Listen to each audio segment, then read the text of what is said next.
basically all the events. I love how everybody always waves. It's all the events leading up to the crime and after the crime, so that you're trying to determine, what are you doing? Trying to determine who's where, right? So because of that, you might need to read things 2 or 3 times. You're going to start with all of these, the 911 report and all of these interview transcripts. So you're going to stop. You're going to have to go through all the interview transcripts. It's a lot of reading at the beginning. It's very, very heavy reading. But somebody asked me, can you just pop this thing in AI and get the answers? I'll say that's a yes and no, and here's how. Because if you wanted to do so, you probably could get answers to phases. There are 9 phases of this lab, and almost all of them have a stopgap that's me or something online. So you have to come to me or you have to go to something online and enter something correctly in order to get the information to proceed to the next phase. You need to go shake off outside or something? Are you good? Okay. So like for the first point, you're going to have to complete that. You're going to have to complete the timeline, and then you're going to have to bring it to me, and I'm going to have to check that the timeline is done correctly before you get your next set of materials. And you're going to move through time. At the beginning, it's going to be like you're getting all of your cold case data, but then you kind of have to put yourself back in time and read through all the reports, fill out your timeline, and then it's literally like a step back, because then you're going to request certain things along the way, almost as if you are the original investigators, and then it's going to kind of jump back into real time. So you kind of got to move through time. You kind of get to play different roles, and I get to play different roles. I get to be a judge. I get to sign your arrest warrant in the end. Like, oh yeah, because you're gonna catch the guy, right? You're gonna catch the bad person. You're gonna catch the bad person. It didn't speed. Yeah, this isn't speeding. Yeah. Who's the bad person? I am not about to tell you. Officer, I'm not under the. But once you get to the point, I will say this. I'm afraid I made the genetic genealogy almost too easy. Because I didn't include any non-paternal events, any half siblings, anything like that that would make it more complex. If that part's too fast, I probably will alter it for the future, make it a little more challenging. It is all online though. That part is entirely online. You will go and you will be surfing through a database online, just like if you go to, anybody have Ancestry or your parents have Ancestry? Have you done it? Like, it'll show you this person and you click on this person and then it shows you who that person's related to, and then you click. So when you're going to get a certain number of hits when you get to that point, and you're going to go to that person. And when you get to that person, it's going to tell you like who their parents, siblings, and children are. And then you're going to have to go through their parents, siblings, and children. But you're going to have to pay attention, because in the end, you can't just tell me who the bad guy is, who your perpetrator is, your subject. You're going to have to tell me how that person is related to the 3 or however many hits that you get. You're going to have to say, this person is this one's 4th cousin twice removed. You're going to have to give me the relationship, which means you have to pay attention. Yeah. My mom's dad was really interested in genealogy. Yeah. And so like he did all of that. Like, it's fun, right? Yeah. Yep. Yep. Are the people in the characters are fictional, right? So Yeah. are the DNA based off of real people? No, it's all fictional. Of course. I have fictional DNA. So you'll be submitting requests to the lab. The lab will create a profile. You're going to put the profile into various databases. The database will search for the profile, come back with it. You won't be doing the actual lab work with DNA. You'll be creating the profile and then letting the networks and different databases do that work for you. Technically, the DNA of the people in the cold case is actually someone actually. No. It's going to create a profile number for you. So basically, like right now, there are DNA databases right now that are full of DNA profiles. The actual data is in a lab somewhere, but they take that data and they convert it into a digital file. That's how it works. So the digital file is then given like a tag number, like this is the serial number for this file. So you will have a profile for your victim. You will have a profile for your unsub. Your unsub is your unknown subject, right? Unsub, you'll have an unsub, and it'll go into a database that way. And you'll also have fingerprints that you're going to need to run, You want to rule out the least expensive options first. So fingerprints are less expensive than DNA. You're going to run that first, you know, because wouldn't that be nice if you could just nail it down real easy? That would be great, you know. So there's going to be 9 phases.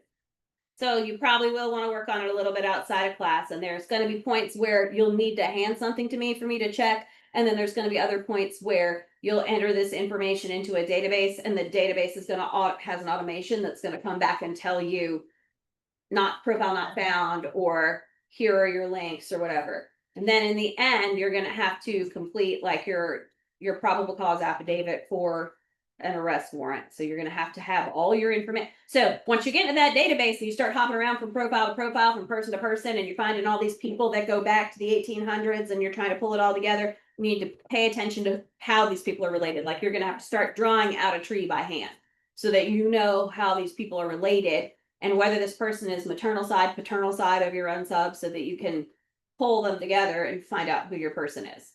Because just because you find their name in you may find the name of someone in your database that you may be like, whoa, whoa, whoa, I remember this person. That doesn't mean that you've solved it. Like you have to tell me how that person fits, how that person is related to people that are in your database. So yes. Yes, yes, yes. All right, juniors, you may be dismissed if your ride's here. Cool. If not, you can just hang out. Yes, ma'am. Can you explain twice removed? Because I looked it up and I'm still. So there's actually, your database actually has a chart for that. Let me see. Hold on. If I can make this go. Let me see if I can show you that without showing you anything else that I don't want to show you. So hold on. Pretty close. You really, yeah. Don't look. Just a minute. Huh. It will be in the screen recording. No, it won't be, because the screen recording is only recording the slideshow right now, not recording. But I'm gonna make it go by fast. So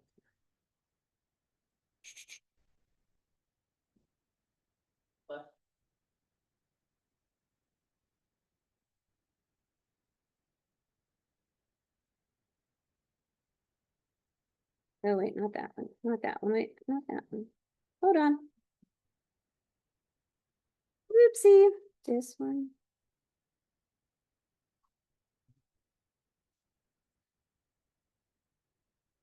So you're going to be using this information, maybe.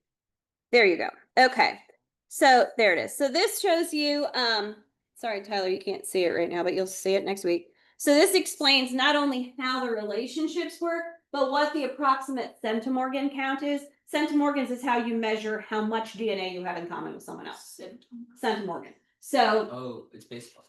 yes. So like, for example, your parents, you're gonna share somewhere between 3,330 and 3,720 centimorgans with your parents, right? And then this shows you like where you'd be half sibling. So when you get your hits, it's gonna tell you the person's name and the centimorgan relationship to your unsub. So it'll give you an idea, but it's not a fabulous idea, because say it comes back at 512. Well, it could be a second cousin. It could be a half first cousin once removed. It could be a Half grandniece. Anywhere where you find 512. First cousin twice removed over here. But it gives you some idea of the range. It could be a grand uncle. Yeah, it could be anywhere where a grand uncle or grand aunt, anywhere where 512 might fall, right? So when these researchers are actually doing this, when these geneticists genealogists are actually doing this, they get real excited if they get centimorgan counts that are like over 700. They're over 1,000. They're real excited. But sometimes they get centimorgan counts that are like 38. And then then they have to do a whole ton of work to try and figure out 38 could be like your half third cousin twice removed, or your half first cousin twice removed. So they know then when they get a count like that, this is going to be a process and not fast and easy. So yeah, you kind of gotta. Did you see there was another case solved last week? Same process. This is good. You guys are gonna, if you're paying attention to any kind of like crime news, you're gonna see these cases with genetic genealogy. Like it's gonna be like popcorn from now on, just one after another. So the one that was solved this last week was the infamous yogurt shop murders from Austin, Texas. There were 4 teenage girls that were working in a, I can't believe it's yogurt. It was like a TCBY or Yogli Mowgli type joint, you know what I mean? In a strip mall, and they were working there, and it was a set of a girl who was working there, her coworker, the first girl's sister, and the sister's friend. So they ranged in age from like 13 to 16. It was 4. 4 of them. Yes. And someone came in and murdered all 4 of them. And then and did some really vile things in the process, and set the yogurt shop on fire. And then when firefighters showed, they assumed it was closed because it was after hours. They weren't looking for bodies. They started spraying water, and they ended up like even the fire hose pressure ended up pushing, like moving the bodies from their original locations in the back room. Like one was stacked on top of another, and there was a question of whether they were really on top of or did the water do that. But they also washed away a lot of evidence.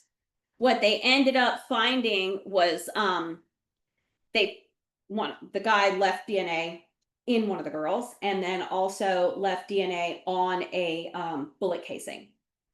And they found the bullet casing, the fired round casing, in a drain because they had sprayed so much water that it had washed down in a drain. So it's fortunate they found it.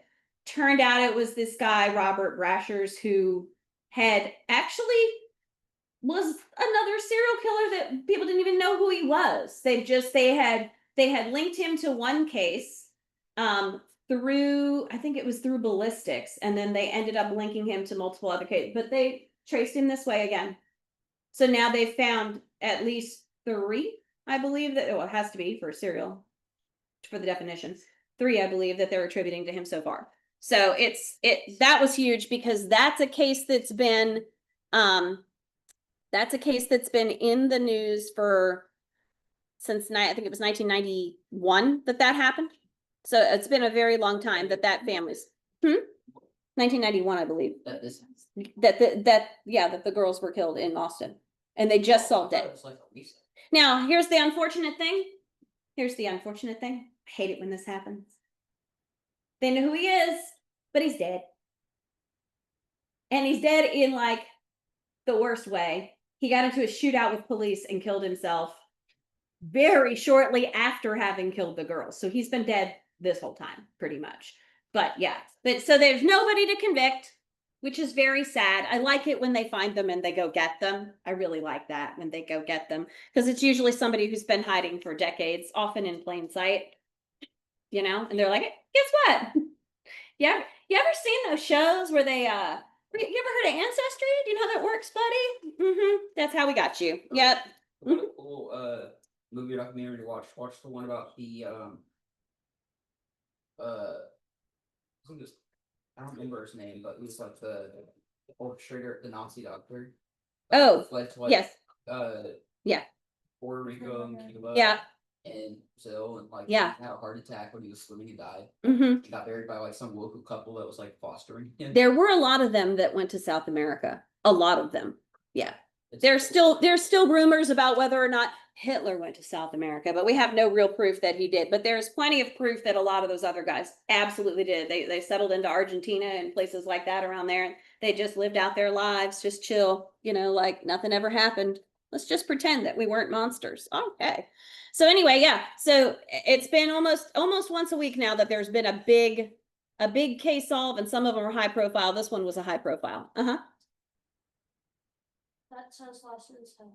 Oh, it does. Oh yeah, should say 8. You're right. That didn't get corrected. She caught one. See, I left it up for I knew it was going to happen. All right, sooner or later. Sooner or later, it was going to happen. All right, so we are talking about cell growth division, and reproduction. So if you've got your notes, go ahead and grab them. I'm gonna drop this AC because all y'all are hot people. So hot. So hot. I know, everybody's always so hot. Okay.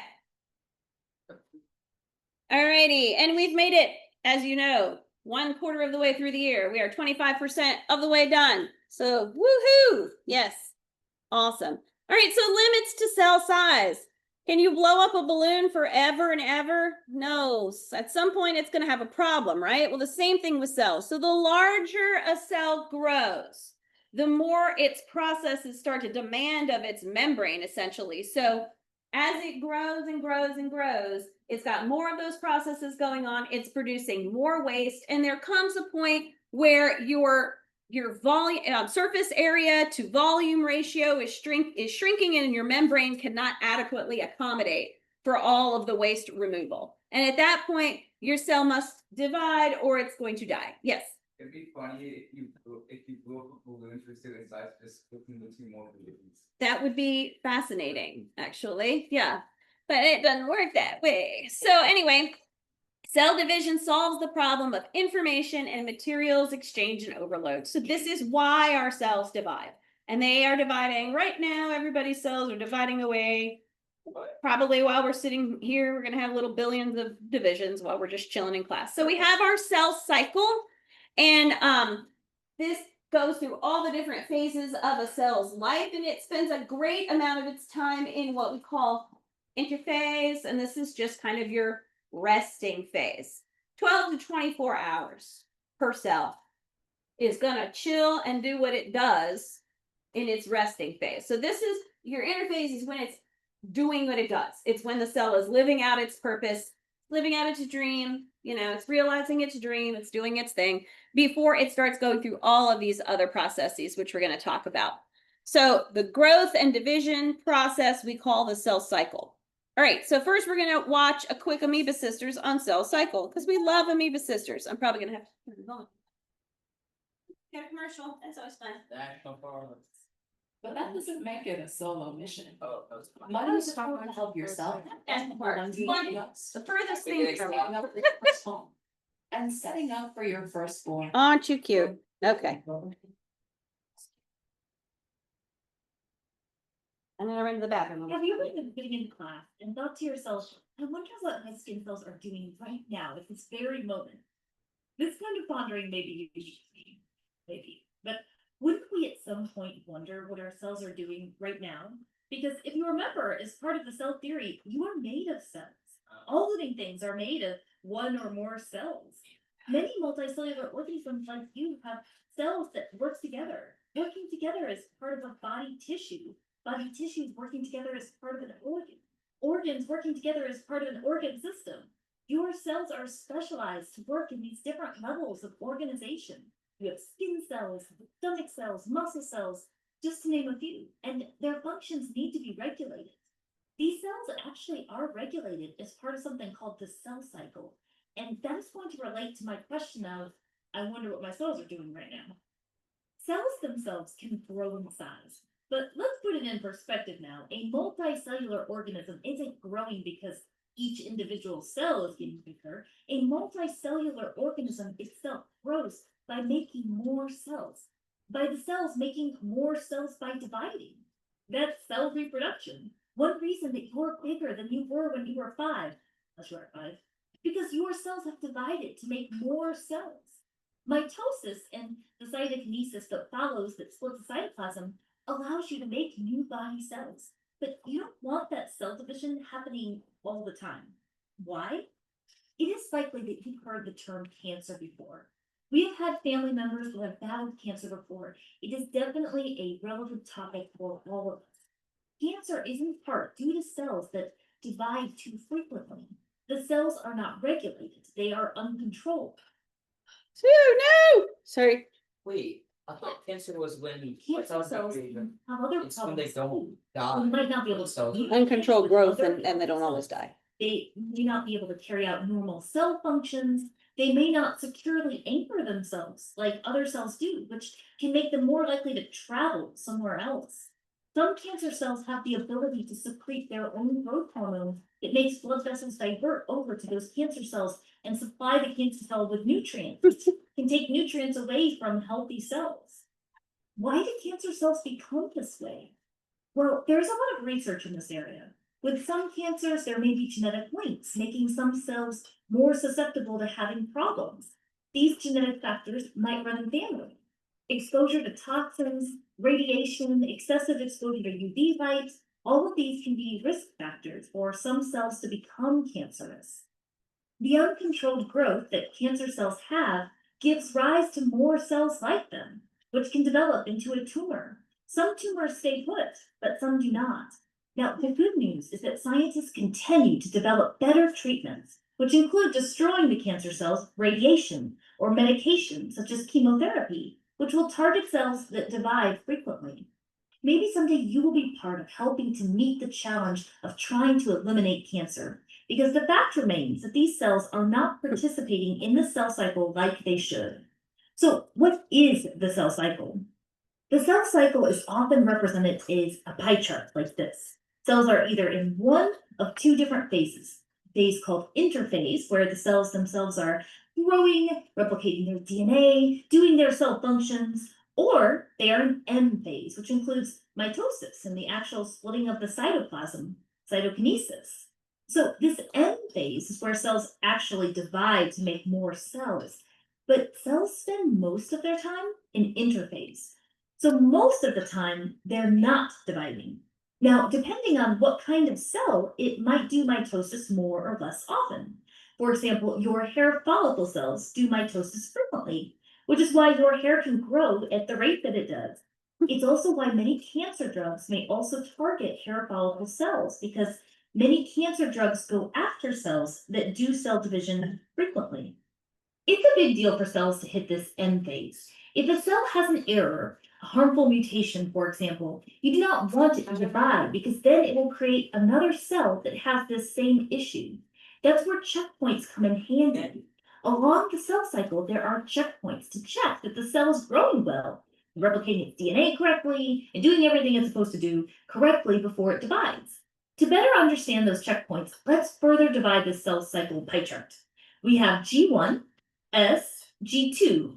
All three of those are part of interphase. Then we have M phase, where mitosis will happen. During G1, the cell individually itself grows. Then it replicates DNA in S phase. You can remember that because the S is for synthesis, which means to make something, and it's making DNA. Then G2, the cell grows some more in preparation for mitosis. So let's take a look at checkpoints. We've got one here in G1. This checkpoint checks, is the cell growing well enough? Is its DNA damaged? Because if it is, you definitely don't want it to move on to S phase, where it would replicate DNA. Does the cell have the resources it needs if it were to keep moving on? This checkpoint in G2 checks if the DNA was replicated correctly back in S phase. Is it growing well enough? Does it have the resources it needs to continue? Okay, then moving on. This next checkpoint in M phase is my favorite checkpoint. It checks in the stage metaphase to make sure the chromosomes, which are made of DNA, are lined up in the middle correctly, that they're all attached to the spindle correctly, because if they're not, the chromosomes will not be separated correctly. So now you may have two big questions. First, what happens if the cell doesn't meet the requirements of the checkpoint? And second, what is doing the regulating of this cycle anyway? To address the first question, if the reason the cell can't go past the checkpoint is a reason that can be fixed, the cell may kind of pause here until it can fix that issue. But if it can't be fixed, then the cell does something called apoptosis, which basically means the cell self-destructs. This ensures that a cell that is damaged beyond repair will not go on to divide.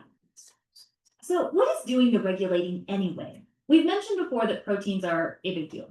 Genes in your body can code for proteins that do an assortment of functions. And there are many proteins involved with regulating the cell cycle. Some of them are positive regulators because they allow moving forward in the cycle, and some are negative regulators that might make things stop. The proteins themselves can be sensitive to cues inside and outside of the cell. So, for example, two proteins that are involved in positive regulation are cyclin and CDK. CDK is specifically an enzyme protein, a fancy kind called a kinase, which is worth a Google. CDK can have different forms of cyclin protein bound to it. Different types of cyclin rise and fall throughout the cell cycle, and the rising and falling is based on a variety of signals to determine when the cell should move on to the next cell cycle phase. Typically, each cell cycle phase, G1, S, G2, N, will tend to have a different cyclone binding with the CDK. The rise and fall of cyclone types and the role CDK has when it's active is a fascinating subject to explore. Remember that vocabulary word we said, apoptosis? Proteins that are negative regulators, for example, a protein called P53, can be involved in initiating apoptosis. Again, we encourage you to explore beyond the video.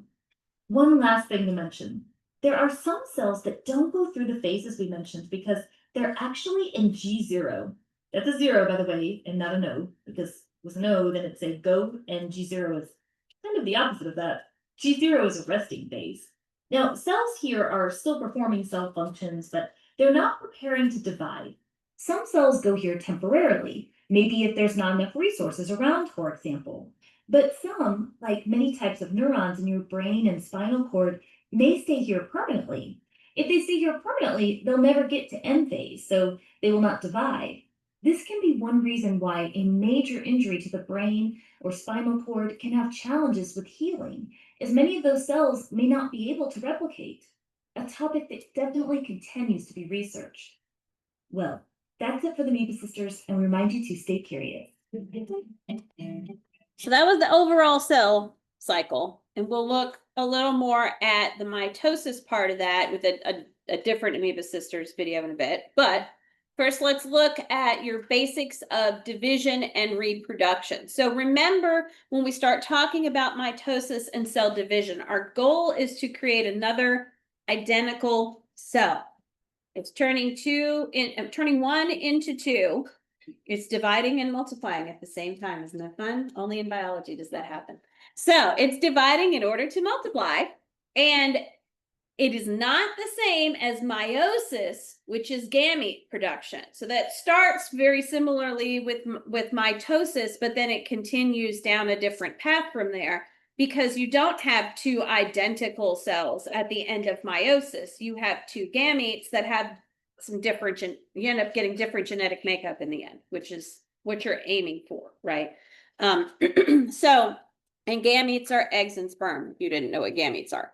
So cell division and reproduction, asexual reproduction is going to produce identical organisms. And this is very similar to your mitotic process. So it's very similar to mitosis because you're just getting two of the same. Yes. So this is asexual reproduction in biology. Yes. As opposed to Like in the it's not in chemistry. It's a different one, right? I mean, There's a different meaning for asexual reproduction in like the first lesson. chemistry. I think I think because we were touching on biochem a little bit, but no, it's the same thing. It's the only asexual reproduction there is taking one life form and having that life form produce a genetically identical offspring. So it occurs in mostly single-celled organisms and some multicellular, but most of your single-celled ones are going to go this direction, and a couple of your multicellular ones. And it's rapid reproduction of organisms in favorable environments. It has to be a favorable environment. Environment's favorable, those cells can divide. Like the yeast we used last week in lab.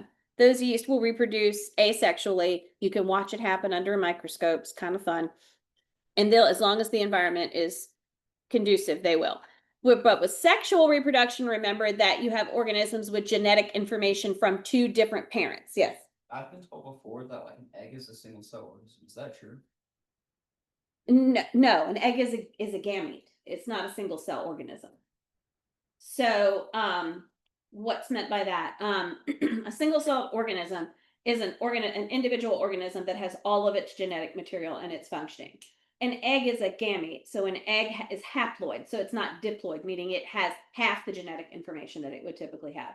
So haploid cells have half of their genetic information. So your haploid cells are your eggs or your sperm, and your diploid cells have all of their genetic information, full chromosomes instead of halfsies. So an egg is not an organism on its own because it's actually a gamete from a female of whatever organism you're coming from. So a female chicken, a female fish, a female lizard. Yeah.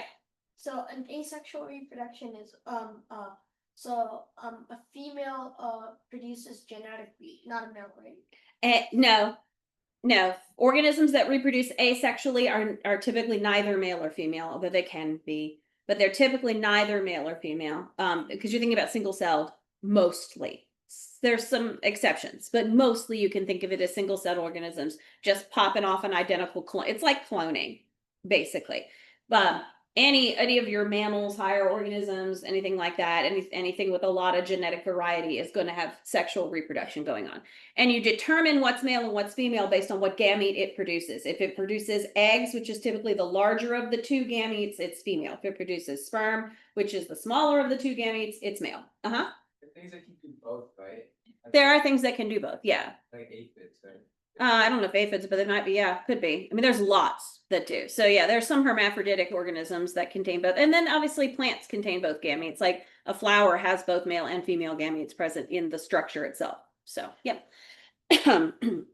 So it occurs, sexual reproduction is going to occur in mostly many multi-celled organisms, including most plants and animals.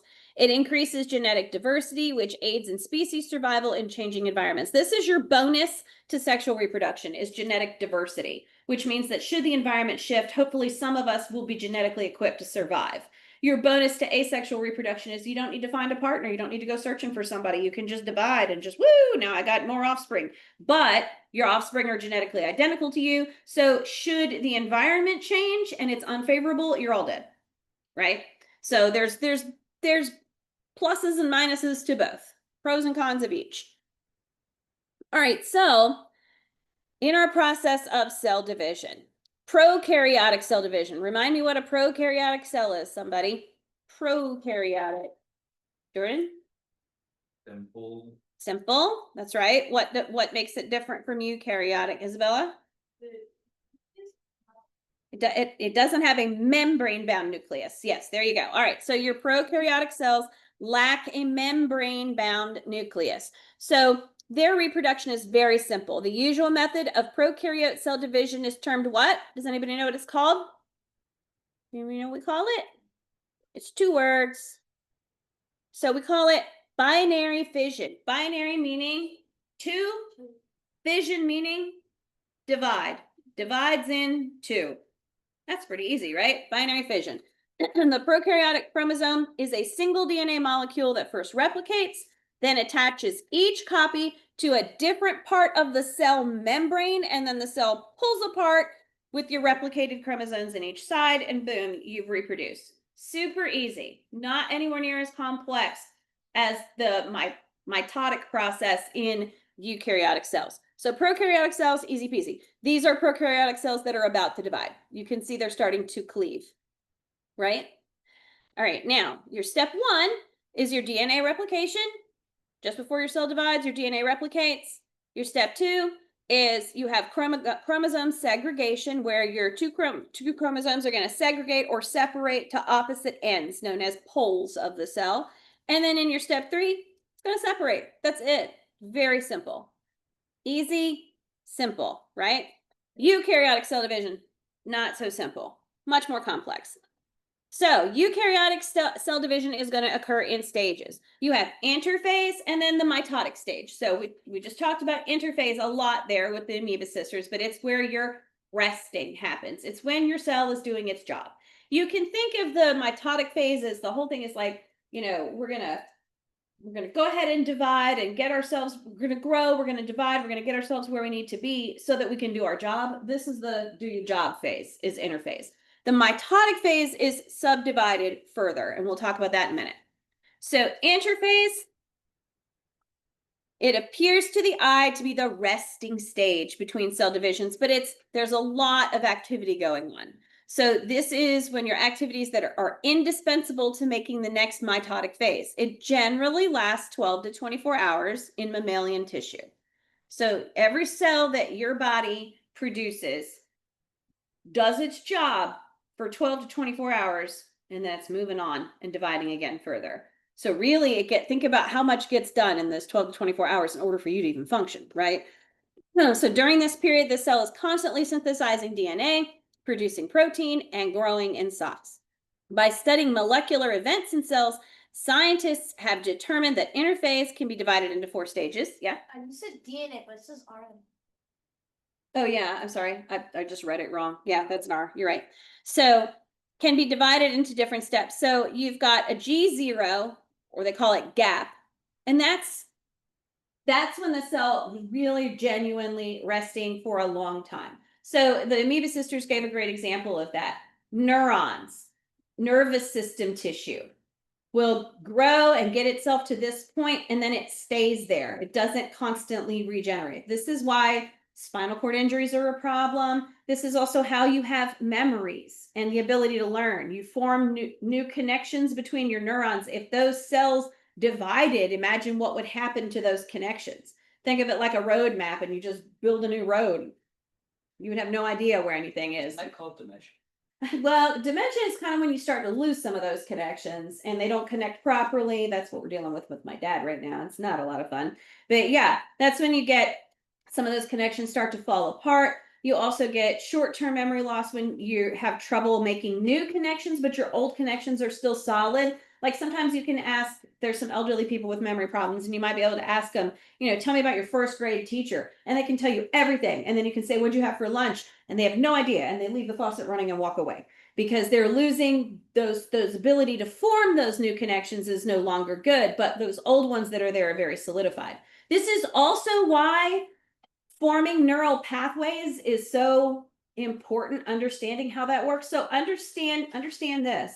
Your brain wants to cheat on everything. Your brain wants the fastest, quickest way to get to where it wants to go, which is why brains can trick you, right? Your brain can trick you.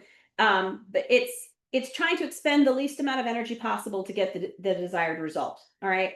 So this is why if you, for example, make a point of being negative about things, if you complain a lot, if you're openly pessimist and you verbalize it, oh, today sucked, blah, blah, blah, blah, blah. Or every time I'm out driving, I hit every red light, and you fuss about every red light.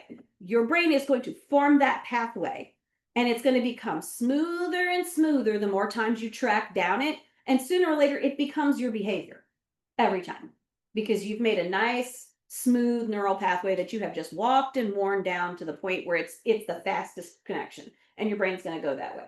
That's why repeating stuff when you're trying to memorize things works, because you're building the path and then you're smoothing the path, because those neurons stay in gap 0. So it's important to remember that. Then you have gap 1 or G1, a synthesis phase. This is when it is synthesizing the DNA. And in a gap 2. And remember, they were saying there are checkpoints along the way. And it's good to remember that as with DNA replication and RNA transcription, you always say that it checks itself before it wrecks itself. Cell does the same thing. It checks itself before it wrecks itself because it doesn't want to divide if it's all screwy, right? So in G0, as we were saying, this is times when the cell will leave the cell cycle and quit dividing. Maybe temporary resting period or more permanent. Example of the latter is a cell that has reached the end stage of development and will no longer divide like a neuron. Once it's there, and you want it there, right? You want it to stay there. This is also why, like, you ever heard of people like lose a limb or whatever, and they get like phantom limb? They can still feel that limb because those neurons from like here up, if you lost this part of your hand, these are still working and they're permanently there, and it's almost like they have some sort of memory of what it was. Yeah. So, and then you have G1. In G1, you're gonna have, it's growth, right? It's your growth phase, and it's your first of the 4 phases of the cell cycle that takes place in your eukaryotes. Remember, we're in eukaryotes now, right? And in this part of interphase, the cell moves through a series of steps in an orderly manner. They increase in size, they produce RNA, and they synthesize protein. And an important cell cycle control mechanism is activated during this period, the G1 checkpoint, and it ensures everything is ready for DNA synthesis. Good thing we have the checkpoints. If we don't have the checkpoints, we have problems. And then we have cancer and things. So to produce 2 similar daughter cells, this is S. This is where we do our synthesizing in interphase S, right?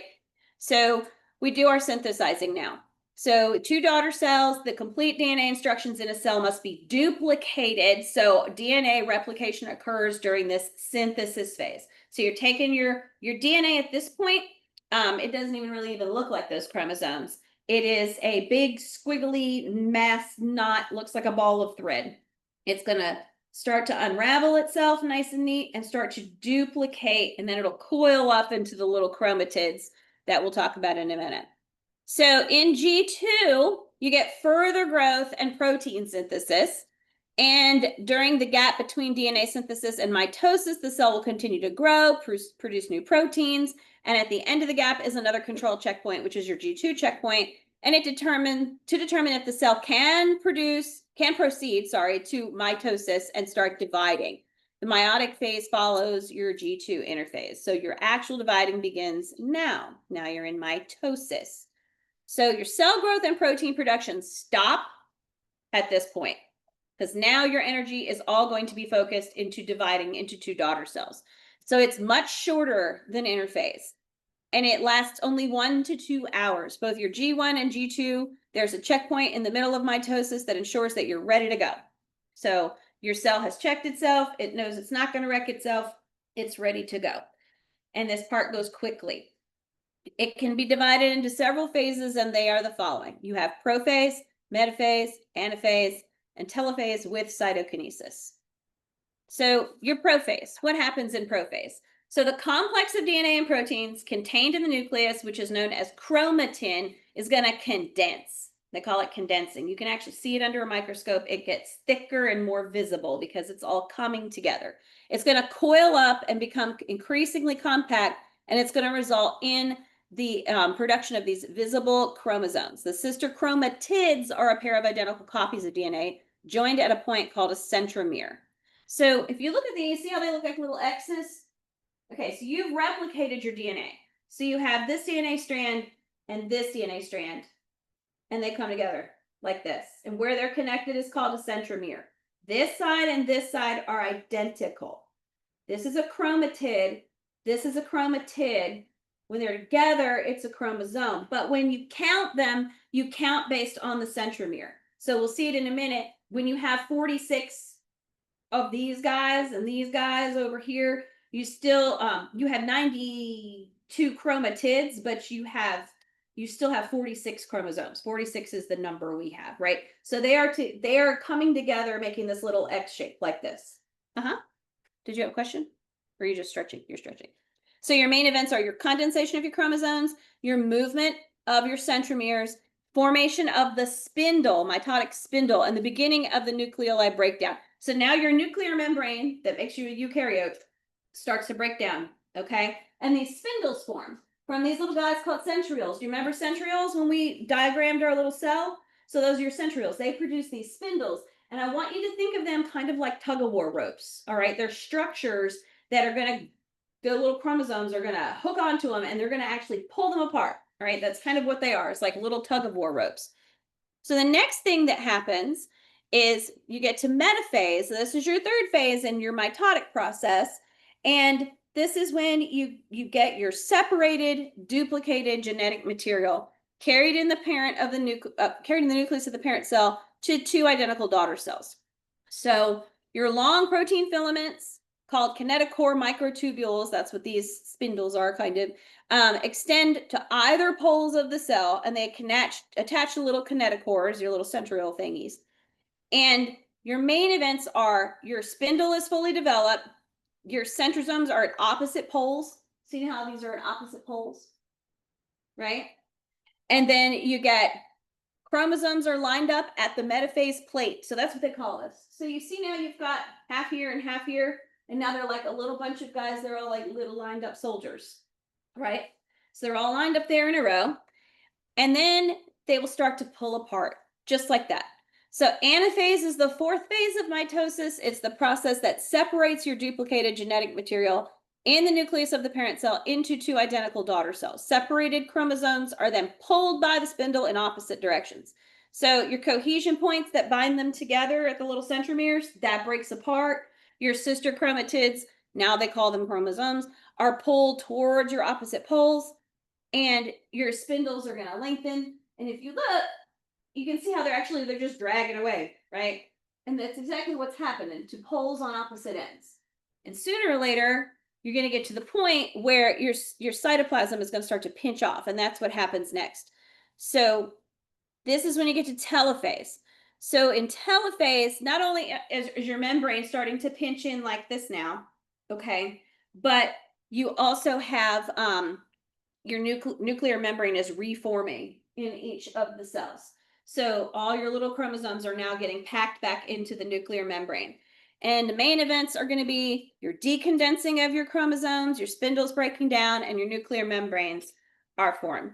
Now, I'm going to tell you, this was probably one of my not best moments teaching. Not best moments teaching. Years ago in middle school, I had this drawn out like so. Use it, please. Use it. So I did like so. I'll show you what I did just for the sake of laughing at me. So I had this drawn up like this, and I'm like, yeah, so here we're at telophase. See where we are? Everybody sees where we are, right? We're at telophase. All right. And then the next thing that happens is cytokinesis. And in cytokinesis, it's called cleavage. And I went like this on the board, and my entire class lost their minds, and I've never forgotten it. I did that in front of a bunch of middle school boys. So, yes. I don't think binoculars are. Well, that's an innocent way of looking at it. Thank you. So, that's not what the middle school boys I was teaching thought it was. They were all like, "What'd you say, Annie?" I'm like, "Oh." So, cytokinesis is the physical process of cell division when the cytoplasm basically comes back around and pinches off. You have this thing called a contractile ring, and it's just going to shrink around, pinch them off, and now you have two daughter cells. Do these cells have the same genetic makeup as the original cell or different genetic makeup? Same, because this is mitosis, not meiosis. When we get to meiosis is when we start getting different makeup because we're getting half the genes in the end, half the chromosome, half the genes in the end. All right, so now he's going to review mitosis. Some of this is going to pick up from what they said in that first video on cell cycle, because this is the one that follows that one, so it should make a lot of sense. Harbor Freight tools. Free. Better. Cheap tools. Better performance. Better Good cheap durability, tools. better Yes. value. Not better value. Okay.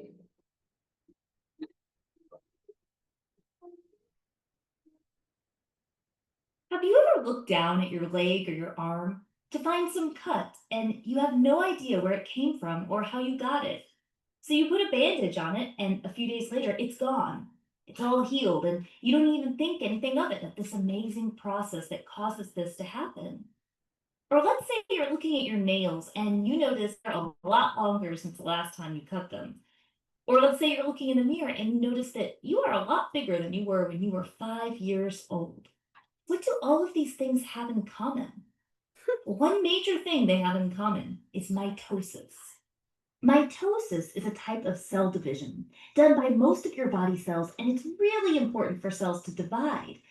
If they didn't divide, you wouldn't grow.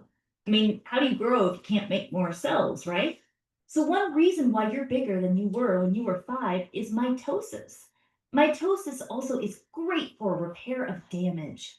If you have some kind of accident, like when we were talking about that cut on your arm or leg, well, you want to make sure it gets repaired well. So you have to make more cells to do that.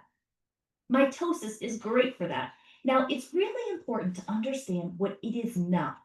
Mitosis is not a process that makes sperm or egg cells, because that's something different called meiosis, which sounds like mitosis, unfortunately, but it's a different process. Mitosis is done to produce body cells. Mitosis makes identical cells. That is the goal, identical cells. So if you're trying to make more skin cells to replace worn out or damaged skin cells, you don't want to start suddenly making stomach cells there. That would be ridiculous. You want to make sure you have identical cells replacing what was lost. So mitosis makes identical cells. It's a really important thing. Now, it's also important to understand that your cells are not dividing all the time. If all they did was divide, it would just be rapid, crazy growth. In fact, this is kind of what cancer is. Cancer is uncontrolled cell growth. We have a clip on the cell cycle and what the cell is usually doing most of its daily life, which is actually a phase called interphase, where it's growing and replicating its DNA and carrying out its daily cell functions. That's where cells spend most of their time in respect to the whole cell cycle. Mitosis is a very short amount of time in respect to the whole cell cycle.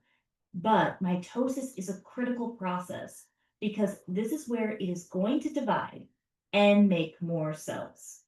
Before we get into the steps of division, it's really important to understand that your cells have something inside them, an organelle called the nucleus. And the nucleus holds your DNA. DNA is really important because it's your genetic information.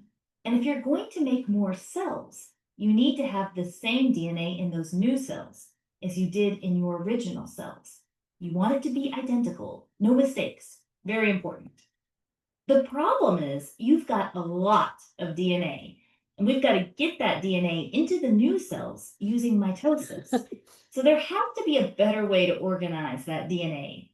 Well, what actually happens is that DNA can be organized into these condensed units called chromosomes.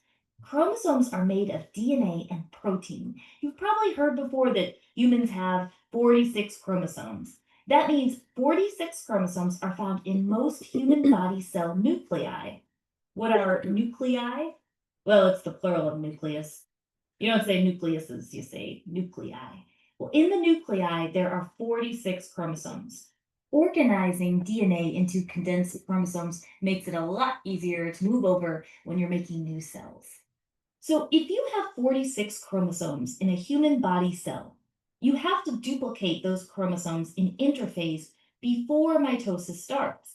That basically means you're duplicating your DNA, since chromosomes are made of DNA and protein. You have to do this before mitosis starts because if you're going to make an identical cell that has 46 chromosomes, just like the original, well, it makes sense you have to duplicate the genetic material before splitting. So if you look at our cell cycle video clip, we talk about interphase. That's a stage where most of the time cells are spending their time. They're actually duplicating their DNA during that time. So ready for the tricky part? Because we tend to count chromosomes by the number of centromeres present, when the 46 chromosomes duplicate, we still say there are 46 chromosomes, as the sister chromatids are still attached, and we're counting by centromeres. So 46 chromosomes here, they replicate in interphase, and you still have 46 chromosomes in this picture, but you went from 46 to 92 chromatids. We have a video explaining that in more depth and how that factors in for mitosis. Okay, so now we can get right into mitosis. I like to tell students to remember PMAT. It's a little acronym that helps you remember. The P is for prophase, the M is for metaphase, the A is for anaphase, and the T is for telophase. So remember PMAT, the stages in order. The very first step is prophase. Prophase because it's the beginning step, the nucleus is still there. And it's going to go away later on, but this is a stage where it's actually still there. The chromosomes are visible. In fact, we say they're condensing, which means they are thickening and visible. The next stage is metaphase. M for metaphase, but I also like to remember M for middle because in this stage, the chromosomes line up in the middle of the cell. The nucleus has been disassembled, it's no longer there, so we've got the chromosomes in the middle waiting there. Next, the A is for anaphase. In anaphase, I like to think as the A for away. The chromosomes move away. They are moving to opposite sides of the cell, so they are moving towards the poles of the cell. Now, one thing to point out, these chromosomes, they're not moving by themselves. They actually have something called spindles. These spindles are fibers that help move the chromosomes to the ends, kind of helps them move along. The last stage of mitosis, think T for telophase. In telophase, the chromosomes are actually at the complete opposite ends, and new nuclei are forming on each side to make these two new cells. The nuclei are starting to surround the chromosomes on both sides. I like to think of the T for 2 because you can really see in this step that the end goal is going to be 2 cells. And in the human body, they're each going to have 46 chromosomes. And again, remember, they are identical. Now, cytokinesis is responsible for the final separation into 2 cells by splitting the cytoplasm, which completes after the PMAT mitosis stages. So why did all this matter? Without understanding cell division, we wouldn't understand how growth and repair happens because they both require more cells to be made. Understanding mitosis is also very important for cancer research. Cancer itself is uncontrolled cell growth. So, in other words, uncontrolled mitosis. Well, that's it for the Amoeba Sisters, and remind you to stay curious. So between the first video and then this video, there was a little talk of how mitosis contributes to cancer. So some of that's genetic. There's just genes that aren't doing what they're supposed to do in the process or aren't doing it correctly.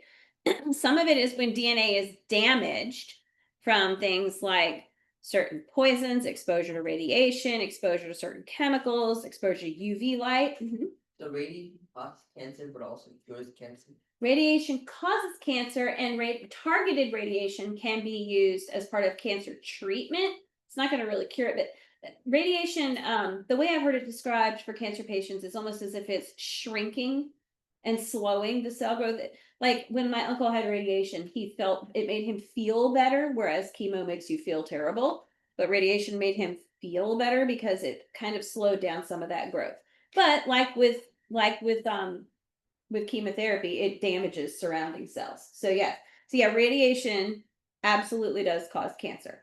One thing I want y'all to all know is, and there's a little cancer video we have too that's very short, but sometimes it takes 10 to 30 years for the damage done to DNA through exposure to certain environmental things to result in cancer that you can now see and diagnose. 10 to 30 years.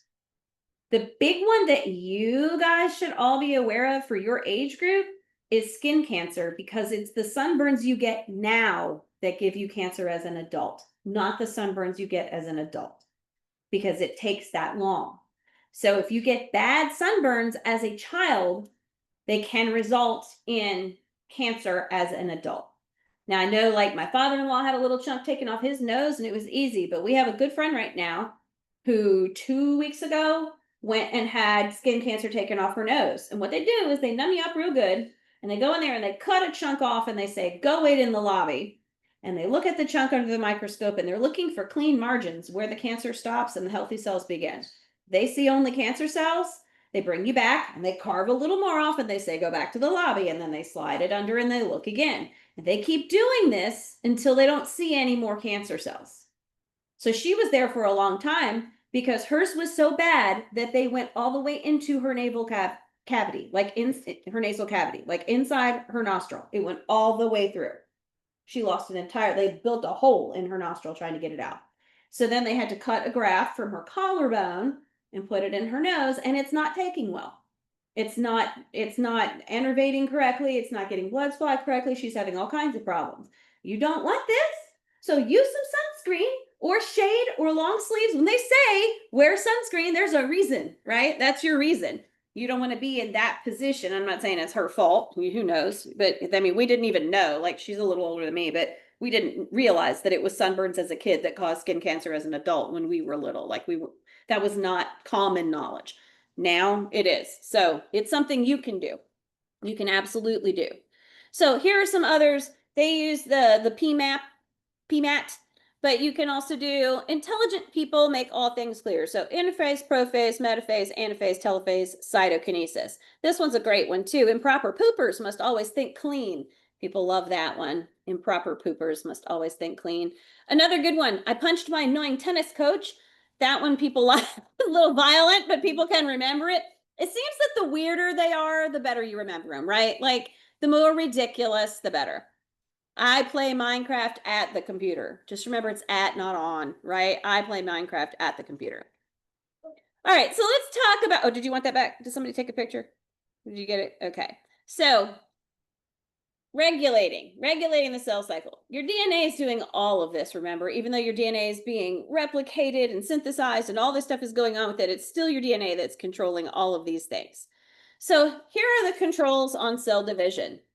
There are dozens of proteins and external factors involved in regulating the cell cycle. So we have what are called cyclins. Isn't that perfect? They work in the cycle. They're called cyclins. How cute. They're among the most important core cell cycle regulators. They are a group of related proteins, as the name suggests. Each cyclin is associated with a particular phase, transition, or set of phases in the cell cycle and help drive events in that phase or period. Cyclins drive events of the cell cycle by partnering with a family of enzymes called what? Anybody know? Anybody know? Anybody know? Well, some people are looking. These are going to be called cyclin-dependent kinases, or CDKs. A lone CDK is inactive, but binding of a cyclin activates it, making it a functional enzyme and allowing it to modify target proteins. So he bobs along by himself with nothing going on, but when he meets his friend, he activates, basically. A famous example of how cyclins and CDKs work together to control the cell cycle transitions is that of what? Does anybody know what MPF is? Anybody find that one? So that is maturation promoting factor. So the name dates back to the 1970s when researchers found that cells in M phase contained an unknown factor that could force frog eggs stuck in the G2, that should say not G22, start subscript, and that's when they found it specifically. This is just their blah, blah, blah part. You don't need to know that. To enter M phase, the mystery molecule called MPF was discovered in the 1980s to be a CDK bound to an M cyclin partner. So what's a genetically controlled response by which eukaryotic cells undergo programmed cell death? Caitlin. Apoptosis. All right, apoptosis. You have to have apoptosis. Apoptosis is very important because it's when, if it sees something wrong with its process, your checkpoints are bad, something's wrong, it can't be fixed, it'll go self-destruct, and the cell will self-destruct. Seems counterintuitive maybe that you would want your cells to self-destruct. You absolutely do want your cells to self-destruct if they're wrong. If they don't, again, it's get you back to cancer. So this is a quick one, but it's got good graphics that show you. Another thing to remember about cancer, and this video kind of shows it. So say, for example, you have, like my uncle had kidney cancer. When they find tumors in other places, like he had them in his spine, in his brain, when it metastasizes, it goes metastatic. When you get those tumors in other places, those are the same cells that started in the kidney. So you'll find kidney cancer cells in your brain or in your bone or wherever, because they've now moved through your circulatory system or your lymphatic system, which is why lymph nodes are often involved. Can you go back to the like symbol thing for the what? remember the this No, the interface, the Yeah, punch my. I have a really good one. Oh, just say it. Oh, I pooped myself all over the church. Okay, as long as over isn't a problem. There you go. I just say at. All right, so here we go.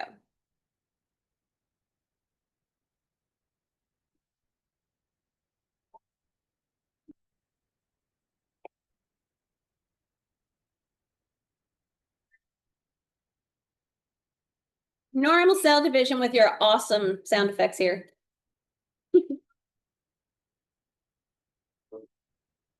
Yummy. Oh. So you can see in the little graphic what's going on. A little graphic showing this dividing. Oh, boom. That's normal. This is what's happening all the time. Right now. In everybody. Cancer cells are a little different.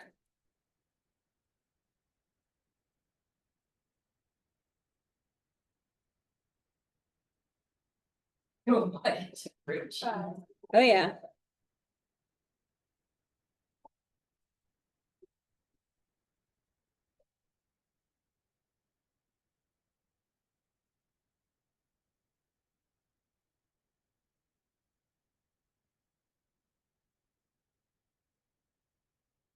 That's how you get a tumor.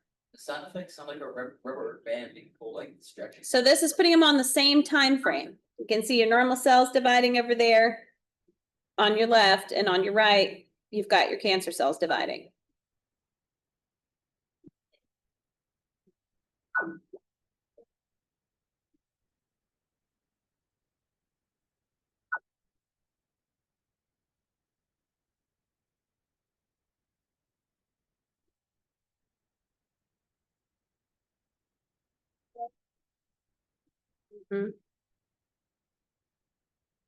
So that's a good little graphic.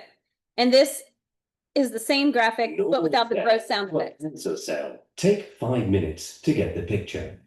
More than 60,000 billion cells make up the human body. They are the units that form the tissues which make up our organs, like the liver, heart, and lungs. When the body needs it, our cells split into two and replace those cells that are defective or have come to the end of their lifespan. This makes it possible for our tissues to preserve their shape and their respective functions with the passage of time. Every cell is therefore programmed to multiply and die. This ordered but complex program is controlled by the center of the cell, the nucleus, which contains chromosomes containing many genes made up of DNA. Sometimes some of these genes undergo a change. The nucleus then sends out abnormal orders and the cell goes wrong. It multiplies uncontrollably and takes on a life of its own. Each new cell produced contains the same defect. The cells proliferate chaotically and form a tumor.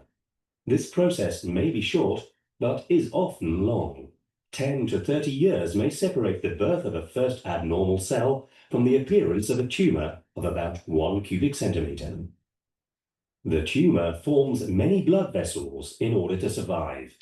These will supply the tumor with oxygen and nutriments, allowing it to live and grow. This is what we call the phenomenon of angiogenesis. The tumor, however, only really becomes dangerous when the cancerous cells begin to invade through the vessels into the adjacent areas and spread to the surrounding organs. These cells can then invade other parts of the body, multiply and produce new tumors. Metastasis is the term used for this spreading process. But why does a cell become cancerous? There are many factors, and they can exist to different degrees. Factors have been identified, such as hereditary genetic anomalies, exposure to some viruses, HIV, hepatitis B, C, and D, papillomavirus, Epstein-Barr virus, exposure to toxic agents, chemical products, radiation, sun, unhealthy behaviors, such as the consumption of alcohol and tobacco, or a diet too rich in fat and low in fruit and vegetables. Today, over 25 million people in the world live with cancer. 7 million die from it each year. The disease represents the leading cause of mortality for those under 65. Lung cancer is the most widespread, followed by breast cancer, colorectal, stomach, and prostate cancer. The means to combat cancer do, however, exist. These often complementary treatments are used alone or in combination according to the type of cancer and its status.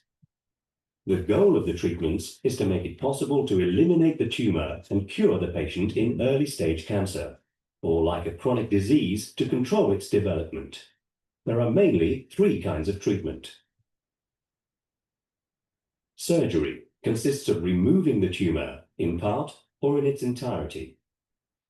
Radiotherapy exposes the tumor to radioactive rays, which prevent the diseased cells from multiplying and destroys them. Chemotherapy consists of administering systemic medicinal substances to destroy the cancerous cells or prevent them from spreading. Chemotherapy and radiotherapy act on cancerous cells, but also on healthy cells, which explains their side effects. But today, better knowledge of the characteristics of cancerous cells makes it possible to develop therapies that target the cancer development mechanisms more specifically. Sanofi Aventis R&D is already present in all these areas to fight against cancer on all fronts. So it mentioned different types of cancer, the more common types of cancer. Yeah. So we have cancer cells in our body, but they don't all divide. Yeah, a lot. Yeah, we all probably have some cancer cells in our bodies, so they don't get out of control. Not all of them do, just sometimes they do. People who are genetically predisposed are more likely to get out of control. So it mentioned prostate cancer being one of the more common ones. Prostate cancer is one of those ones where, gentlemen, sorry to tell you, if you live long enough, you're likely to get it. Long enough. And it's to the point where a lot of older gentlemen have it and they don't even treat it because it's so slow growing that it's not even that big of a deal. It's like you're 80 and you have prostate cancer. There's no point in treating this. It's not going to get bad till you're 102 and you're not going to be here. So let it go. Right. So that's one of the ones that is really, it's very common. And there's not much there are some things you can do to reduce your risk of that. But it's very common. And if you live long enough, you're probably going to get it. Like my grandfather had it. Joe Biden has it right now. Like, most older gentlemen will end up with it at some point. They mentioned sometimes viruses. One of the ones they mentioned in there was some of those viruses cause very specific cancers. And the one that came to mind is they mentioned papillomavirus, HPV. Anybody know what HPV is? Nobody knows what HPV is. Some of you know, a couple of you know. What is it? It's something hydro. It's human papillomavirus, you know? Okay. Oh, yeah. Okay. Yeah. So it can cause cervical cancer in women. And it's sexually transmitted. It's warts. HIV. Genital warts. HPV. Yeah. Human papillomavirus causes specific cancer in women. They do have a vaccine for that now. Some people get it, some people don't. It's not required, but some people get it. It's that Gardasil. If you've heard it, it's Gardasil. Some of you probably got it around your 12th birthday. That's one of those ones that they have a vaccine for now, because it's a vaccine that prevents cancer because HPV can cause cancer. Not everybody's at risk for HPV because that is specifically linked to behavior, right? If you're not engaging in that behavior, you're not at that risk necessarily. You can get cervical cancer without HPV, but it's the most common cause of cervical cancer. So all kinds of cancers, different causes. Like my uncle was a very, very healthy man, but he was an exterminator. And they think that's what caused his cancer, was exposure to all the pesticides that he used. And we find out all the time. Do you know what you call a cancer causing agent? What the word is? Carcinogen, right? Carcinogen. We find out all the time things are carcinogen, like cigarette smoke. Now we all know. But if you look up any old Johnny Carson episode, everybody's smoking on the set, people were smoking in cars with their kids. Everybody did it. It was just what everybody did till we realized just how terrible it is. And lung cancer is very, very common. You do not have to be a smoker or somebody who works in a factory or a coal mine or any of that to get lung cancer. You can be as healthy as can be and get lung cancer. And that's the most common one, which is interesting. It's very interesting. Asbestos, stuff they used in like World War I and II gas masks, they use asbestos in a lot of things. Any metal. It's a fiber, but yes, it does cause all kinds of lung issues, but it was used very frequently in insulation. So like a lot of buildings built before like the mid 80s had asbestos in the insulation, asbestos tile, things like that. And then they had to go and do remediation once they found out that it caused cancer, and they had to yank it out of all the, like my elementary school had asbestos in it. I remember there was a whole summer where that's what they were doing, was taking all the asbestos out of the school. But we were in it for years, just sucking up the asbestos every day, just slurping it down, whatever. 80s kids, we lived through no seatbelts, no helmets. We're all here. So yeah, I don't know. Maybe we're going to be real tough. I'm not sure. That's going to yet to be seen, right? All right. So let's talk about cell differentiation. So from one cell to many cells. So animal development happens in stages. Actually, all development does, but we're talking about animals here. So fertilization is your union between your female gamete and your male gamete, your egg and your sperm. If you produce the larger of the two gametes, it's likely to be termed the egg. That makes you the female of the species. The smaller and typically more of them are going to be the sperm, so you will be the male of the species. Spermatozoa being your single sperm, a spermatozoa. And you get blastocyst development, which is your first major thing going on. You got some stuff that happened before you get to a blastocyst stage, and it's really, really cool. And blastocyst implantation in mammals that are going to have internal development, and then embryo development, which is going to come from there. Yes. I hate to be that guy, but why do they kind of look like tiny Christmas lights? I think they just tried to make them artsy here. You can see like the yeah, they do look like bulbs. They do look like bulbs with tails. Interesting. Yeah. Well, that this does disconnect, like the tail comes off, right, at fertilization. And then you get fetal development. So this is pretty fascinating to me. So what you're about to see is a video where they have used certain type of engineered a certain type of environment here where you can actually see this. But this is fascinating to me. When fertilization occurs, there is a flash of light. Remember, we talked about signs of chemical reactions in chemistry class. Production of light was one of them. There is an actual flash of light at fertilization, and you can see it happen if you have the right conditions. And in this case, you can see it, and it's pretty incredible to me that every little flash of light you see is a new life.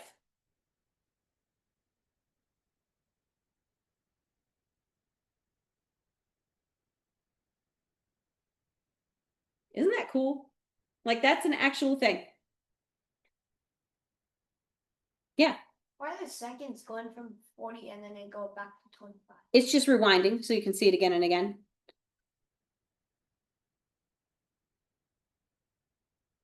There's a whole chemical change that happens when the sperm breaks into the egg, and you can see it with the right conditions. You can see the actual flash of light. So at fertilization, this is your process of combining your male gamete or your sperm with your female gamete, or which is ovum or egg. You can use either word. The production of product of fertilization is called a zygote. So a zygote is, people will say it's a fertilized egg. Really, it's an egg and a sperm combined together when that fertilization occurs. That is your zygote, okay? At that point, it is one cell. A zygote is one cell. And then it will start to further divide. So to go from one cell to many, let's talk about how stem cells work.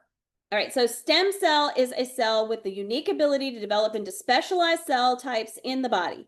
In the future, they may be used to replace cells and tissues that have been damaged or lost due to disease. We still do this a little bit already. Mm-hmm. You can save them if like Cord blood. Need them. Cord blood banking. Yeah, actually, my doctor owns a cord blood banking business. Yeah, you can bank cord blood. You can get stem cells in your bone marrow. There's other places, lots of places to get stem cells.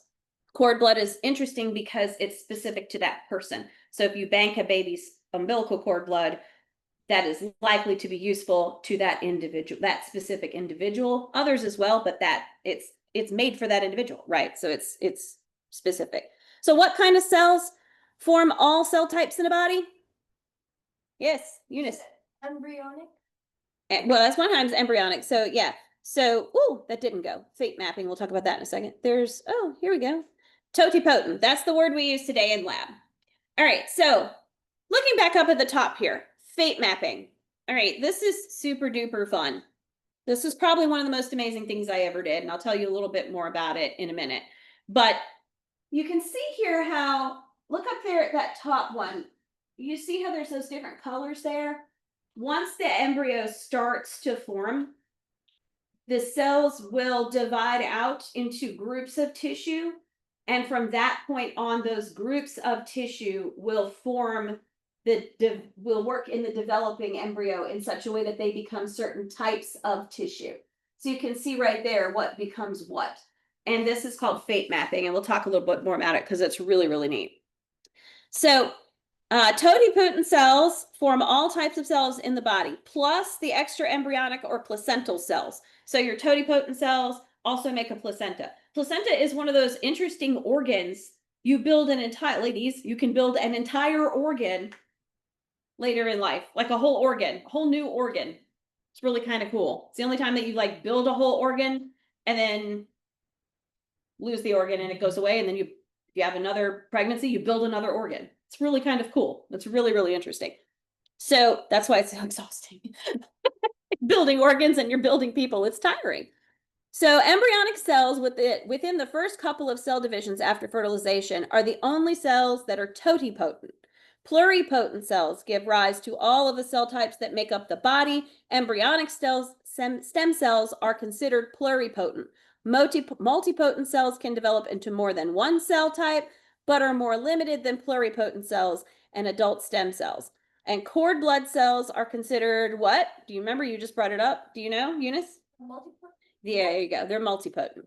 All right, so looking back up at the top here, fate mapping. All right, so Fate mapping is one of the coolest things I've ever done. So here's kind of how it works. You use frog embryos. And here's how you get the frog embryos. You inject the female frogs with hormones that make them ovulate like crazy. Now, if you've ever seen frog eggs on water, you know that there's a lot in a clutch, right? There's a lot of eggs. It's not like she just lays one egg. She lays lots of eggs. Okay. So you take the little female frog. We used Rena Pippins, or they're the leopard frog. That's what we always had in lab. And you give her this injection and she makes a ton of eggs. And then when you're ready for them, you hold her in your hand, you fold her little legs up to the sides, so her little flippers are right here, and you run your hands down her body like this, and she will just squirt eggs into your petri dish. Just dozens and dozens. You just squeeze them out. Squeeze them out. That's how you get the eggs from the female That's frog. what they do with fish heads. It's really cool, right? That's how you get the eggs from the female frog. She just sits there, she's chilling, you're just squeezing eggs out of her. Really kind of neat. However, if you want to get the sperm out of the male frog, he's got to go. And then you got to go in and surgically remove his testes. And then this is the best part. You put him in the right kind of buffer solution, then you just chop them up, little pieces. You just chop them up. You just mince them into like a mush. All right, now you got your sperm. Okay, so then what you can do is you can take these the egg cells, and they have and these are big, right? Like frog eggs are good size, right? So there's actually a de-jellying solution, okay? Because they're sticky, they're stuck together. So you put them in a dish with this de-jellying solution, and you swirl it around, and it kind of dissolves the jelly. So now you can separate one egg from the other eggs. They're not all just squashed together in this jelly that you've probably seen if you've seen them on a pond. It's like a big glob of jelly with eggs in it, right? Then you take your little chopped up testes, and you suck it up in a pipette, and you drip it on top of the eggs, and you wait. And then something happens. As frog cells fertilize, it's like a big clear jelly marble with a little black dot inside of it, right? As they fertilize, all the little black dots will turn and face up like an eyeball looking straight up at you. You can tell which ones are fertilized because the little black dot goes whoop and it looks straight up. So you can pull out the ones that didn't fertilize because now you know which ones are fertilized. So now you watch and they will start to divide. They'll go from that zygote, which is when it's just fertilized, to a 2-cell, to a 4-cell, to an 8-cell, to a morula, to a blastocyst, to a hatched blastocyst, so you've lost that egg membrane now, and then to a partially implanted blastocyst. This is, in humans, this is when you're starting to implant into a uterine wall, because human beings are not fertilized inside a uterus. They're fertilized in a fallopian tube. You know that? They're not fertilized in a uterus. No. They make their way down. We make our way down there, and then we implant. We don't start out there. So, yeah, so here's the cool thing. So you can take certain dyes, all right? The one we use was called Nile blue. It's a bright blue, kind of like the blue on Yusuf's shirt, bright blue. But it's bioadhesive. It sticks to living tissue. And you have to go under your dissecting microscope and take a very, very, very tiny bit of the dye, and you can actually tap it on one of the cells in like an 8-cell stage or a 4-cell stage or even a morula stage. And if you're successful and you're careful, and boy, does it take practice because you've wasted dozens of them because you're not good at it yet, you get one cell to absorb the dye. From that point on, whatever tissues that cell is going to become, it will carry the color. So if that cell is bound to become nervous system tissue, your entire frog's nervous system will be blue. If it's bound to be digestive tissue, all the digestive system will be blue. If it's integumentary, it'll have blue skin. It is cool beyond belief. Yeah. Can you make a frog with it alive? Yeah. Yeah. Not all of them do, because you're messing with them constantly, and you're pulling them out, and you put them under your microscope, and you're jerking them around all the time, so they don't do so well. But the ones that live, yeah, they're blue parts. So you could did you release them into the wild? No, you never release the lab animals into the wild. No, you either let them live out their natural lifespan, or you humanely dispose of them. So yeah. So anyway, you can take a cell. You can take an embryo at one of these early stages, and you can tag a cell and watch what happens to that cell. And that's called fate mapping, because you're mapping the fate of that original cell. And it is the coolest thing. If you ever get a chance to do like a developmental biology class with a lab and you're interested in this stuff, do it, because it's so wild. Because you come in every day and you're like, oh, it was absolutely nervous system. And oh my gosh, I can see the whole brain and the whole spinal cord. And then you can start to see major nerves branch. It's very, very, very cool. So here are human embryos under a microscope. So we talked about the frog, how we get to the frog, and the frog egg is big, which is why you use it in lab. It also develops externally, right? It develops externally and it's fertilized externally. Do you know what's it called when they fertilize like human eggs externally? What's that process called? You were about to say it. In vitro. So in the lab, in vitro fertilization. If it's fertilized internally, like your normal way, that would be in situ, right? But this is in vitro. So if you watch here, what they're doing is they've taken a tiny little pipette and they use one to kind of hold with a little suction to hold the egg still. And then they use an even smaller pipette to inject. They actually will punch through the membrane of the cell and inject the sperm into the egg. They've selected this sperm, so it's not random like in nature where it's like whoever wins the fight wins the fight and it's a race, right? Woo! It's a race. Yeah, the strongest swimmers. Interestingly, X carrying and Y carrying sperm swim at different rates and survive for different lengths of time. So there are actually tricks people do if they're trying to have a boy or a girl as far as timing goes. It's pretty interesting. It's really fascinating. But anyway, if you watch this. Opioid addiction gets between you and what you love. Don't do opioids. They're really not good for you. We know that. All right. The journey of human embryo, as seen under a fine-arch microscope, begins like this. The human egg, as shown here, is fertilized by either conventional IVF or intracytoplasmic sperm injection. So that's conventional. That's just letting the little sperm do its thing. But here's injection. This egg has been fertilized.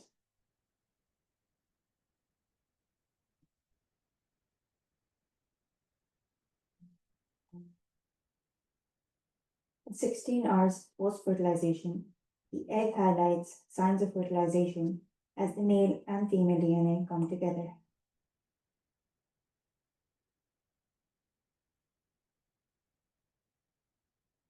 At around 24 hours post-fertilization, the fertilized zygote undergoes the first division to form a two-cell embryo.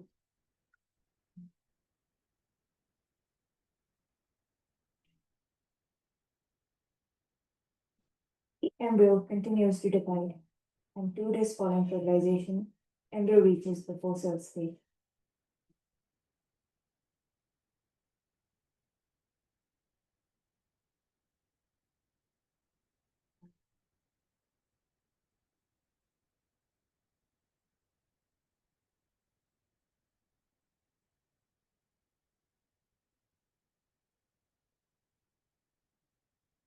And on day 3, it becomes around an 8-cell stage embryo.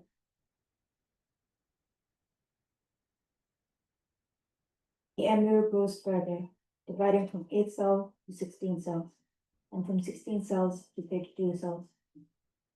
The embryo then makes the transition to reach the morula stage. The morula stage embryo progresses. Early signs of cavitation are seen. Blastocyst formation takes place. A blastocyst is almost like a hollow ball with most of its mass at one end. And you can see it doing that. Cavitation is the forming of the hollow part. The embryo is at blastocyst stage on day 5. At this stage, the process of implantation begins.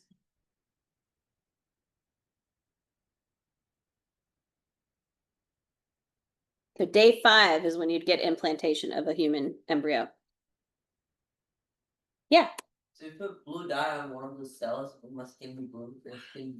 Yeah, we don't do it to humans, but Is it conceivably, if you wanted to, but it'd have to be very early. Probably a human embryo is not so tough. Yeah. Human embryos are not intended to be developed outside of a body, so they're not going to be quite as tough as an amphibian embryo, which is meant to be developed externally, right? They grow and develop externally. Technically, I can make an army of blue. I mean, technically, they're actually. Do you know about the blue people of Appalachia? Look that up. That's a real thing. There's a real thing, huh? Yes, it's because of incest. Exactly. It's genetic condition that causes them to appear blue. And it is because of inbreeding and incest that this particular group of people that live in Appalachia appear to be blue. It's a thing. So, yeah, isn't that fun? Blue enough that you'd notice. Not blue like not Smurf blue or Avatar blue, but there's a blue, they have a blue vibe going. Their aura is blue. It's kind of weird. Yeah, it's kind of weird. All right, so limits to cell size. If it's true, write true. If it's false, change the word. A cell size, as a cell size increases, the amount of its DNA also increases. Caitlin? Doesn't increase. Okay, what would you change it to? Doesn't. Yes, stays the same or doesn't increase. All right. The amount of activity in a cell is related to its volume. Eunice? True, he says? True. All right. The smaller the cell, the smaller the ratio of surface area to volume. Was that you, Drew? Yeah. False. False? Larger. Correct. We want larger for that. All right. The information crisis in a cell is solved by the replication of DNA before cell division. Yusuf? He says true. True. All right. Cells carry genetic information, packages of DNA called what? What do we call our little packages of DNA in a cell? Caitlin? Chromosomes. Chromosomes. Remember in the video it said it's like DNA in a can, right?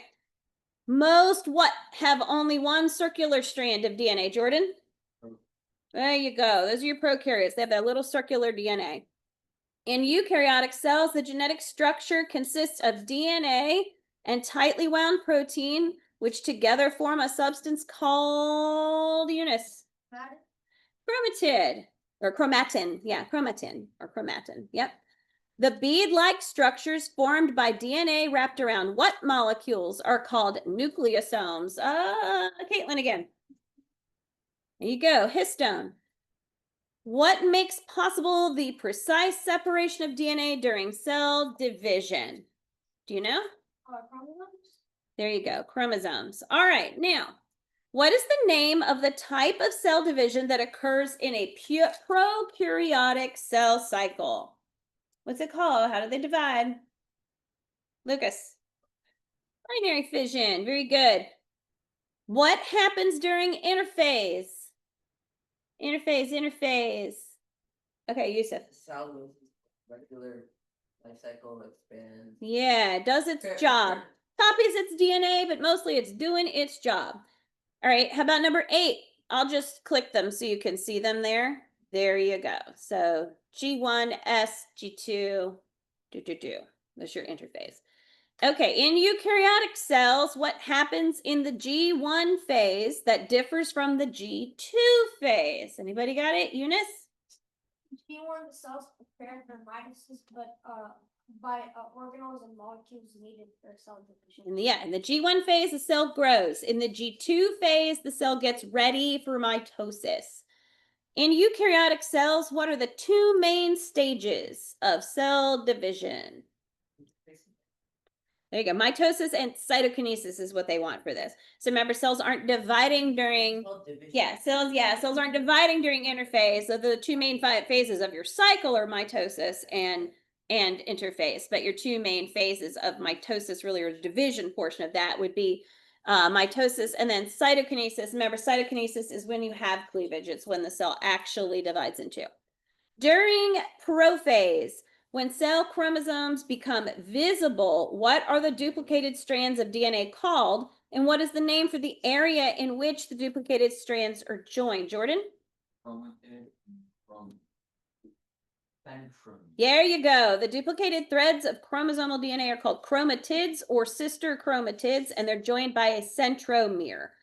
What structures are spindle fibers attached to that help them pull the paired chromosomes apart?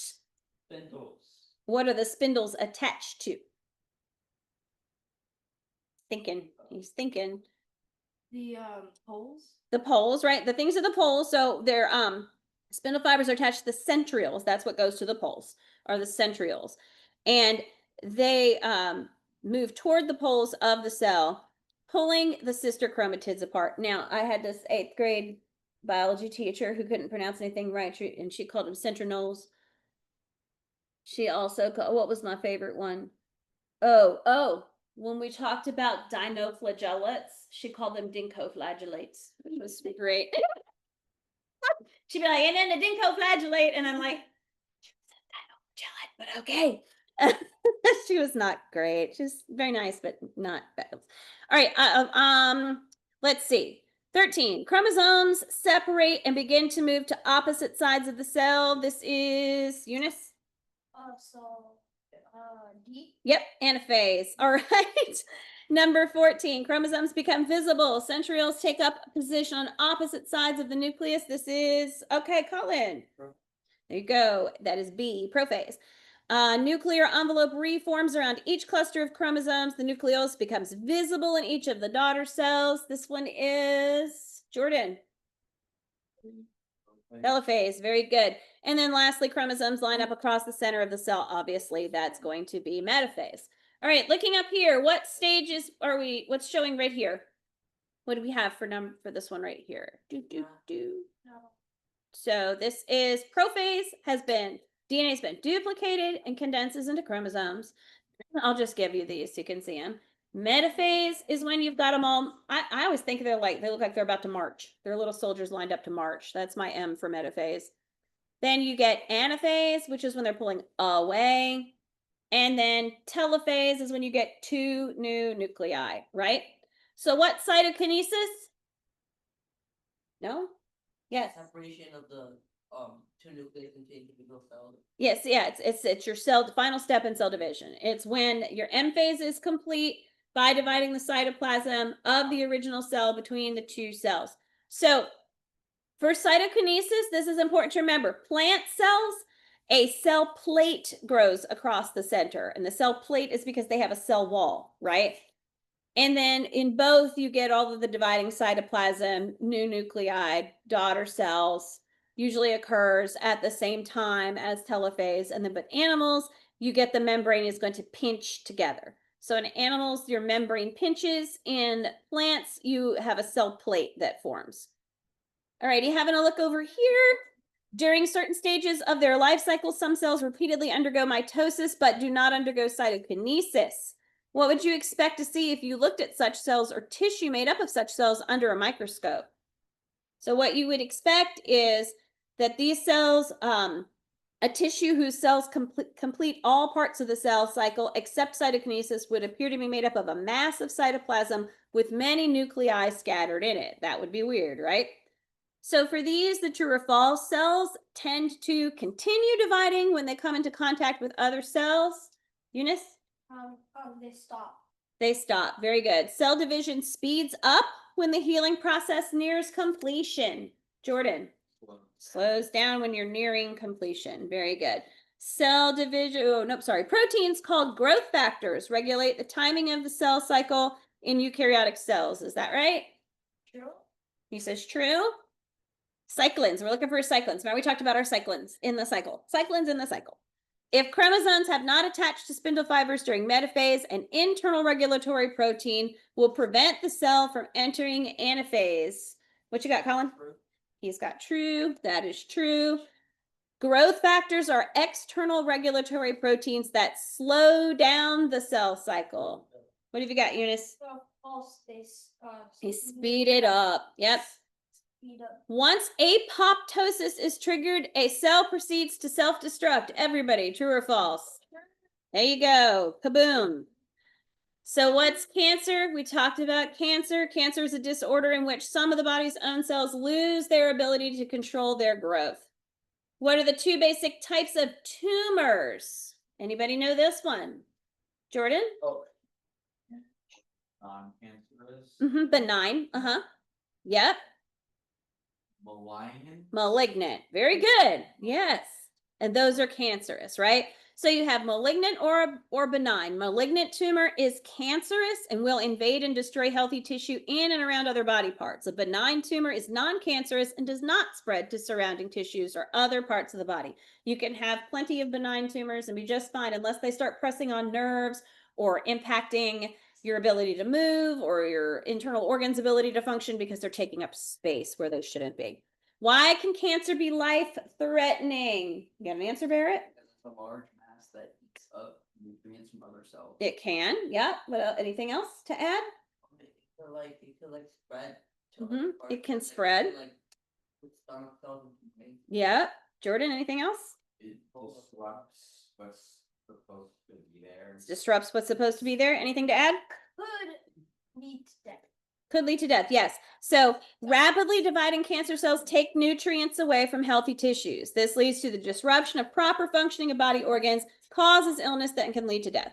What causes cancer? We talked about this. It can be genetic factors, it can be external factors, but basically it causes a defect in your DNA, in your genes, that regulates cell growth and division, and then it goes uncontrolled. How do radiation and chemo affect cancer cells? Anybody besides this same crew, Ridley? Cells that regenerate that. There you go. Yeah. So radiation disrupts the cancer cell cycle by interfering with the copying of DNA, and chemotherapy kills the cancer cells. So let's see. Cancer cells do not respond to signals that regulate cell what? Cell what? Everybody? Yeah, growth. Very good. Cancer cells form a mass called a what, everybody? Tumor. A tumor. Cancer cells can break loose and then do what? Spread. Spread throughout the body. Cancer cells form tumors in other tissues by what? Metastasis. That's a fun word. Metastatic cancer is cancer that is spread. Metastasis is the process. Humans, pets, and petunias all pass through an early stage of development called embryo. Cells become what through the process of differentiation? They become specialized. Scientists have mapped the outcome of every what that leads to differentiation, the development of microscopic worms, sea lichens. Yes. Cell division. Yeah, they've mapped out all they know. They can take this particular tiny little, very basic, simple worm, and they've been able to map out exactly how all the cells divide. They can't do that with us yet because we are way too complex. Most cells in the adult body are no longer capable of what? What can't most of our cells do? Barrett? Replace themselves. No, most of them can't differentiate, meaning they're not totipotent, multipotent, pluripotent. What's an example of a totipotent cell out of this list here? What do we think? Jordan? Fertilized. Yes, it can turn into all kinds of tissues, right? Cells that are pluripotent are able to develop into tissue that does what? What do we think? Lucas? He says D. D is right. Surrounds an embryo. Adult stem cells are best described as adult stem cells. So these are multipotent. Hold up. You have a test this week. These are the things you need to know for your test this week. Be sure you go in and do your quick and easy little binder work credit question. Check your grade book. If I'm missing something from you, you want to get it to me before I issue your progress reports. See you all next week. We start in Q2. Come with your detective hats on. You're gonna need them now. How did you grade this week's homework? Like what we just did with the If you commented and it answered the question mostly, it's good. If some of you kind of half answered the questions, I like totally forgot. that's because you still got time to go back to it. So, I did. oh, you did yesterday. Okay, yeah. I logged in last night and couldn't see it. It's there. So go back and check. It's you comment in the discussion. Yeah. There's different types of homework I can set up, like the upload, download, the test, an essay, whatever. This one is this one's a class discussion, so everybody can jump in. Now, soon you're gonna have homework where not only do you have this one, you had to comment. In the future, you're gonna have to comment and then go back and comment on what somebody else said. So you're gonna have to go back twice and do it, which is good because it allows you other people to be critiqued. So be sure your answer is good when you put it in, right? Right on. All right, I'm gonna shut this down for the Millions and Tyler who are out today. Hope the Millions are enjoying the heck out of their vacation in Ireland. All right, gang. Whole days. That's lovely. Whatever.